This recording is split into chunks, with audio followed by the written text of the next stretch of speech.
What a time to be a wrestling fan.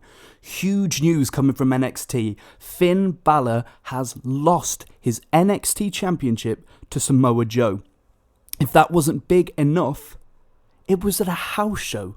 Something with a world title, this is the equivalent of the world title in the NXT world, hasn't changed hands at a house show in years. This is proving that NXT are old school. They do it an old school way. But the best part about this whole thing, in fact, there are many great parts, but one of the best parts is that Samoa Joe is now the champ. He needed that. I think we can all agree he needed that. The rub of being champion, that little bit extra credibility, as if he wasn't credible enough. I mean, watching him bleed from head to toe in a match with Bálor was a sight to be seen, making him look like a monster, making him look like NXT's Brock Lesnar. Now, down the road, he could go on to face Nakamura at the next takeover, maybe drop the title to Nakamura, and then be called up to the main roster, just after SummerSlam. That would be a great way to bring Samoa Joe up, and then have him feud with maybe Brock Lesnar, or maybe save that for a WrestleMania. There's a lot of talk about that. We'll have to wait and see.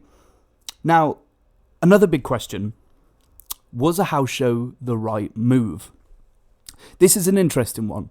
On the one hand, it gives NXT house shows even more excitement surrounding them, more buzz, because they are that little bit more unpredictable. Now, I wouldn't be surprised if in the next few months we see a women's title change or a tag title change at an NXT house show, just to further emphasize that you never know what is going to happen. And I think that's one of the things that NXT is great at.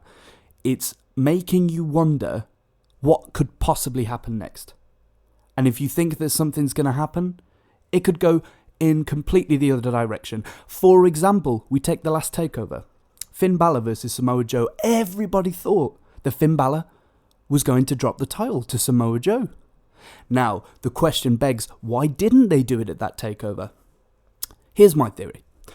I feel that Finn Bálor is the flagship for NXT, and he has been for a long time now.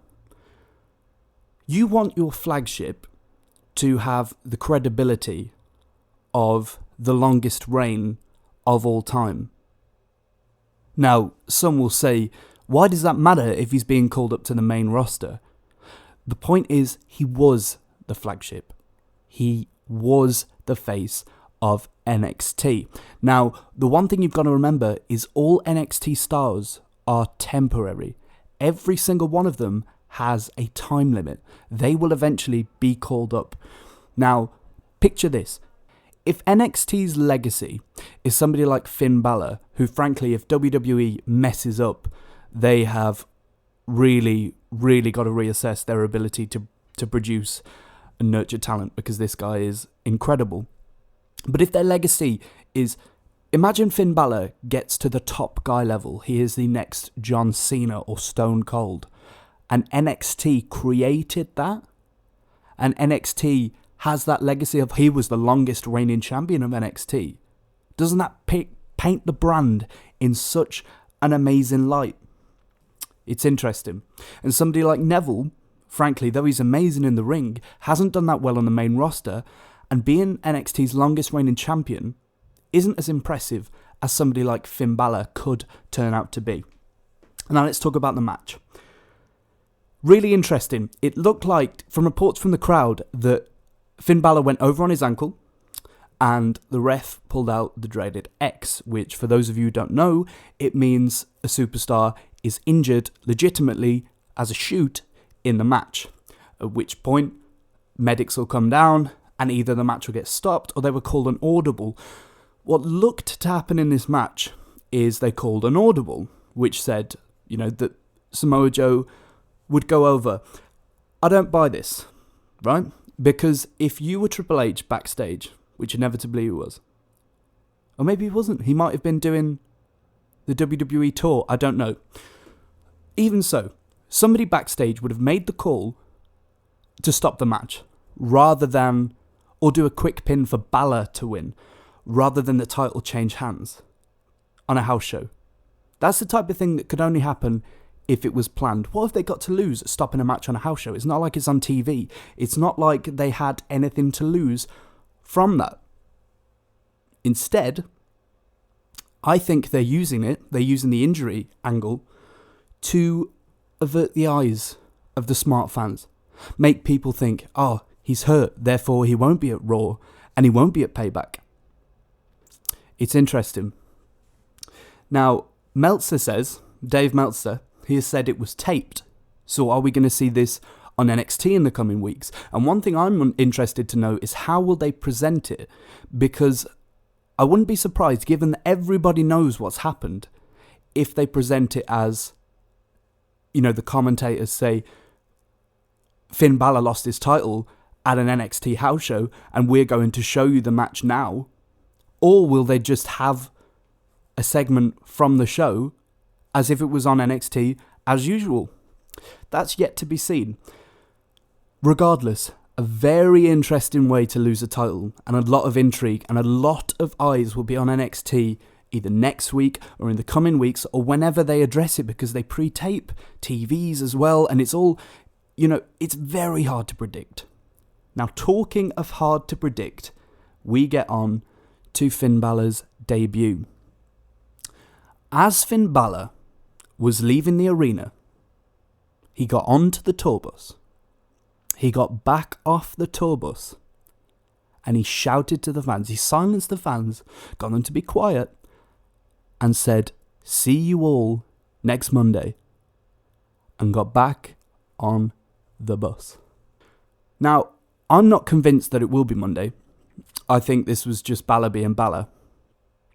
However, I would bet my bottom dollar that he will be involved at Payback. Now, at Payback, how does the match end? Well, this is what makes sense to me. AJ and Roman are having a huge match, goes on 20 minutes. Then out come Bullet Club, who look like they're going to help Roman. Obviously, it turns out they do the opposite.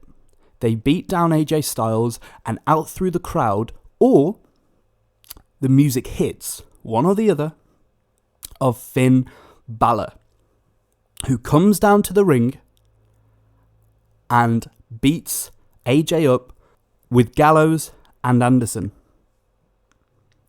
This would get people so hyped, unbelievably hyped about the product.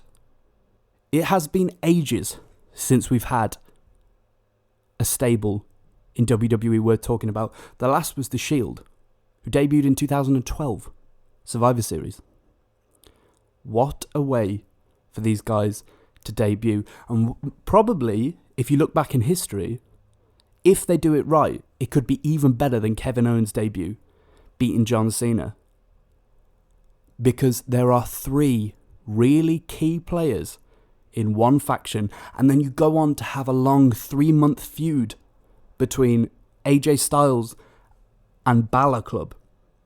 And Bálor Club come out on top at the end of the feud. It could culminate at SummerSlam, but they come out on top because the numbers are ultimately too strong for AJ Styles. There is so many layers to this story. So many layers. Betrayal, trust, friendship, rivalry. I have not been this excited in a long, long time. And I hope you are too. I will be tuning in live on Monday. We'll probably be live tweeting at BOTW Podcast, as Best of the Word Podcast. I've been Mikey Gormley, and stay tuned for more.